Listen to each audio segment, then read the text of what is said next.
I have lived in Thailand for 4 years now, and it has changed a lot over that time. And I gotta say, I don't think it's for the better.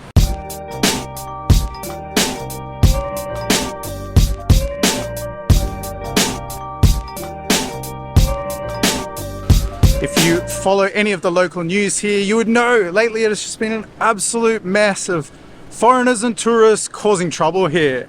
A Russian tourist in his underwear clashed with Thai police in Phuket. But to start things off, we have a classic tiger story for you today, as a British woman was arrested for a drunken hotel incident in Pattaya. A foreigner was caught on CCTV in Pattaya breaking into a cannabis shop. A 28-year-old British man died suddenly after a chaotic street encounter in Bangkok's Bang Sue district on Sunday night. A scuffle broke out when he allegedly tried to steal a phone and motorcycle. Now, I'm not one to really care about the news. When I lived in Australia, I never watched the news.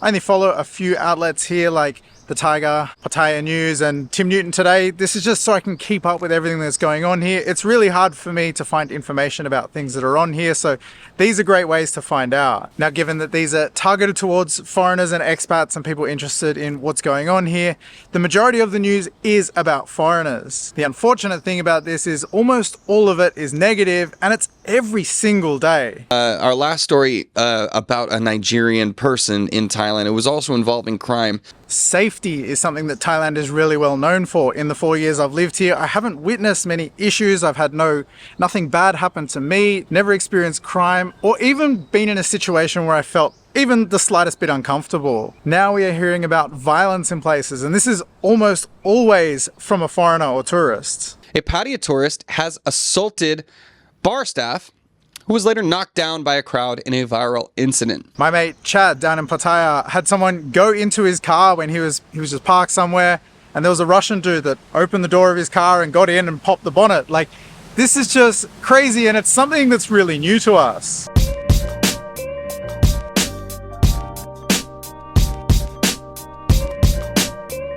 Now, when I moved to Thailand, it was actually right in the middle of all the lockdowns. I was very lucky to be able to get here. There was a travel ban in Australia, which I was exempt from, and Thailand was one of the first countries to open up just a little tiny bit. You had to apply to get here, but I applied and managed to be one of the first people to enter Thailand. I had to do a 2-week quarantine in that time, which was actually much easier than I expected it to be. And then once that was done, I was here and there was no one else here. The borders were closed, there was no tourism. Bangkok was unbelievably quiet during that time. Nothing was open, mind you. There was no bars open. A lot of the restaurants went to takeaway only. There was mask mandates and all sorts of crazy restrictions, but I was here.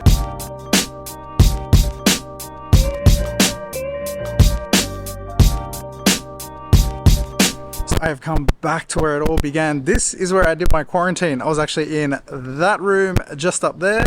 I was in there for 2 weeks. And it was quite the experience. Prior to living here in Thailand, I'd actually visited here 7 times previously, always on holidays. I was that 2-week millionaire guy. Would come here, I was drunk the entire time, just have a crazy time. I never got in trouble, But funnily enough, I didn't actually know the layout of Bangkok at all. So this is the Silver Palm, I think it's a resort, Silver Palm Hotel. This is where I did my 2-week quarantine. And the reason I chose this place is they had a balcony. They also had a swimming pool. Early on in the quarantine planning stages, they were allowing people to go outside and spend some time by the pool, but unfortunately they got rid of that before I actually managed to get here. Here on holidays, I always took taxis and tuk-tuks to get around, and being drunk the entire time, I actually had no idea of the actual layout of Bangkok and where everything was. So when I was here in my quarantine, I couldn't see all that much apart from the SkyTrain that would go past, the airport link, and there was not much else of a view that would indicate I was in Bangkok. There was the smell. Bangkok has its own smell, but honestly, that was it. And now that I've come here today, I realize it is quite far from the city center. Now, if you are coming here to Thailand or have any travel coming up, one thing I definitely recommend doing is making sure you have yourself a VPN. I use and recommend Surfshark, and I've used them basically since I moved out here. Surfshark is a leading VPN provider. You all know the benefits. I was hacked really early on a public Wi-Fi here. The main one for me these days is a lot of streaming services either don't work here or don't play all the shows, such as my Supercross that I watch every single weekend. So I changed my location to get around all of that. Now I have a great discount you can use for Surfshark, that is keis1. As I take a look at the website, there is awesome deals on at the moment. 4 months extra for free. This is an amazing deal, and what I used when I first signed up. So there is a link down in the description. All the information, everything you need to know is there. There is a QR code here that you can scan, and stay safe when you travel. Well, that was a fun little trip down memory lane. So doing quarantine should have been a nightmare. No one wanted to do it, but I was so excited to be here at that time that I didn't care the slightest. I actually had a great time in there. All right, so it's 11 o'clock now. I've got about an hour to lunch. I like to come outside this time and just sort of, do some reading or just hang out on my phone or whatever. It's a beautiful day, so it's nice to be outside, kind of, as outside as we can get. While I was okay in there, I would have killed to be able to come out and have a walk around and check out the area. Little did I know at that time, but there's a farm here with cows, and yeah, of course, this is Bangkok. Nothing surprises me anymore here. Now that was a terrible time back then. Many people lost their lives, people lost family members, and all sorts of horrible, unfortunate circumstances. People couldn't go travel to see people and things like this. It was a really weird time as we look back on it now. But if you remove all of that really sad, horrible, bad stuff, it was a really great time to be here in Thailand. During that time, I was able to travel all around the country, unbelievably cheap. Hotels were incredibly cheap. There was no traffic anywhere. That was a huge bonus. I missed that probably the most. Just having the freedom to be able to travel all around the country was incredible, and there was nobody here. I went to super touristy places with nobody there. I went to islands in Krabi that are normally just ram-packed, and I was the only person on the island. Looking at it inside of a box, completely selfishly, living here during that time was just a really great time to be here. There was no street hustlers, you didn't get taken advantage of. Everything was cheaper, and the rent was amazing back then.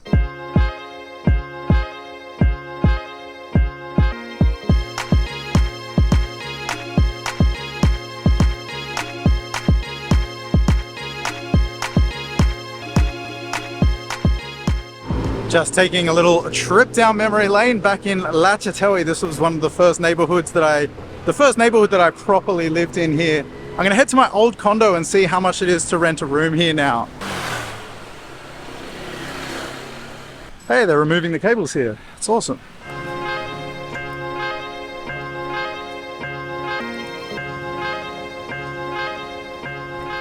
So this was my first condo when I moved here. Condo? I don't know if this is technically a condo or an apartment. There's staff at receptions. I don't know how all that works. Anyway, this was the first place that I lived here in Bangkok. I really like this area. This is Lachatelli. It's kind of a local vibe here. It's a little bit quieter.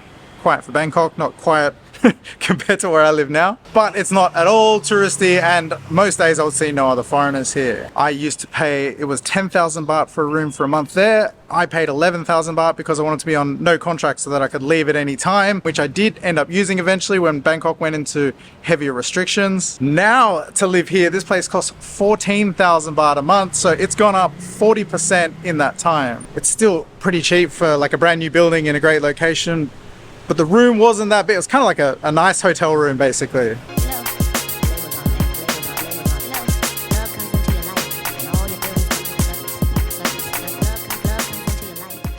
Now I hope I don't come across as some jaded, grumpy old man. Everything was better back in my day. That's not the case at all. I'm just simply comparing what it was like living here back then to what it is now. And I know it's apples to oranges, especially with the price of everything. The price of everything was lower back then, everywhere in the world, especially here. The main thing that I want to highlight is the people behaving badly and people just coming over here and being idiots and really making us all look bad.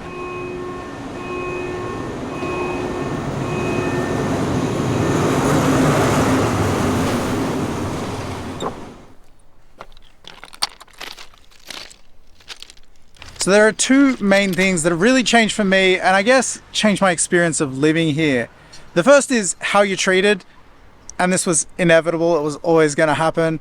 Back then, back during all the restrictions and everything, the only people that lived here were people that lived here. Alright, so I'm on Beach Road right now, and there is almost no one. I mean, look, I'm walking down the middle of the road in Beach Road. There's no one here. If you've been here in the heyday, you'd have a hard time crossing this road. Look. Nothing.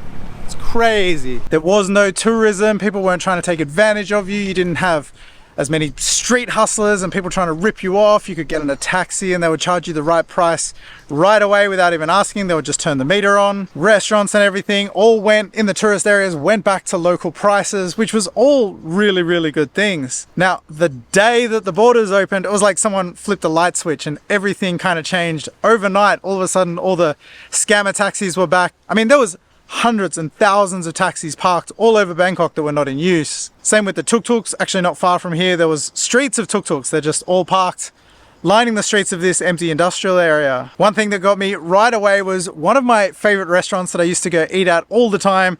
They changed the prices of everything. They actually ended up like doubling the price of everything. But once everything started to normalize and the borders were open, they put stickers over the prices almost overnight. And then the new prices came and I didn't want to eat there anymore. I felt kind of ripped off by that. And this wasn't just one place that I go to. This was many, many places all throughout the city. Like I said, this one was inevitable. And I always knew it was going to happen pretty much exactly like it did.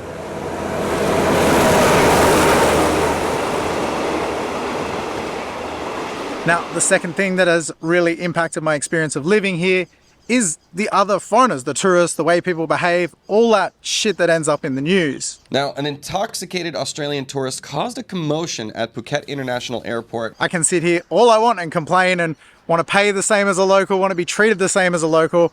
But the fact is that a lot of tourists and people that come here that represent all of us are behaving this way. It is all through the news constantly. It's making it to Thai news. This really makes all of us look bad. It's a frustrating thing. I don't know what the answer is. Stricter rules, stricter regulations, deport people easier. I don't know, but something needs to be done. Now, like I said, I hope I don't sound jaded or anything like that. That's not the case. I love Thailand. I love living here. I will continue to live here indefinitely. For now, I have no plans to leave, especially where I'm living, out of the city center. I love where I live. I've got an amazing life here, awesome friends, and this is a really special country.